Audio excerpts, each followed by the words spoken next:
Το δικό του πάρτι τίτλου, περιμένοντας ασφαλώς το τελευταίο σφύριγμα και τον βαθμό που χρειάζεται ο Παναθηναϊκός. Να δούμε τη φάση με τον Σισέ να σκοράρει από την κεφαλιά πάσα του Λέτο στο 34ο δευτερόλεπτο. Και οι εκπληκτικές τούμπες από τον Γάλλο για το 23ο γκολ του. Ονειρικό ξεκίνημα για την ομάδα του Νίκου Νιόπλια. Κοιτάξτε την φαρμακερή παλιά εδώ του Λέτο. Ο Μπαντίζα δεν έχει τη φάση, ευνηδιάζεται και ο Σαλπικίδης.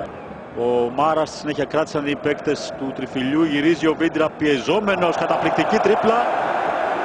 Πορεία της μπάλας και από άλλη κάμερα του Σισέ με το κοντρόλ να έρχεται εκεί και το γκολ του Σισέ.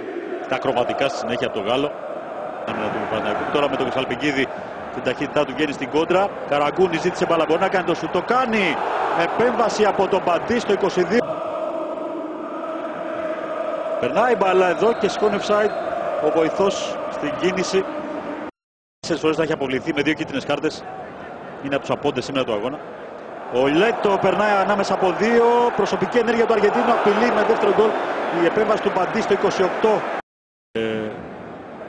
Με σερί στο σκοράσμα έχει βοηθήσει. Λέτο. Περνάει τον Κατσιαβή μπάλα. Το σου του Νίνη. Καταπληκτικό γκολ στο 45-2-0 με το βολέ του Σωτήρη. Κοντρόλ με το στήθος, βολέ απευθείας 2-0 στο Ολυμπιακό στάδιο.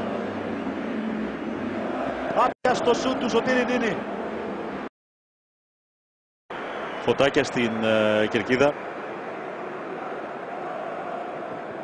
Καραγκούνης. Κεφαλιά, ευκαιρία εδώ για τρίτο γκολ από το Σισέ. Από πίσω βγαίνει ο Καραγκούνης. Επικίνδυνη στο δοκάρι η μπάλα. Μία ώρα παιχνιδιού στο μάτς και όχι μόνο σήμερα. Αυτή εδώ τη φάση καθώς ο Καρλίνιος διώχνει την μπάλα και την πετάει πάνω στον παίκτη του Παναθηναϊκού και του ζητάει τον λόγο μετά ο Σιμάου. Ελλάδος για τη σεζόν 2009-2010, χαμόγελα από τον Νίκο Νιόπλια, εδώ ο κύριος Γενόπουλος και πατέρας.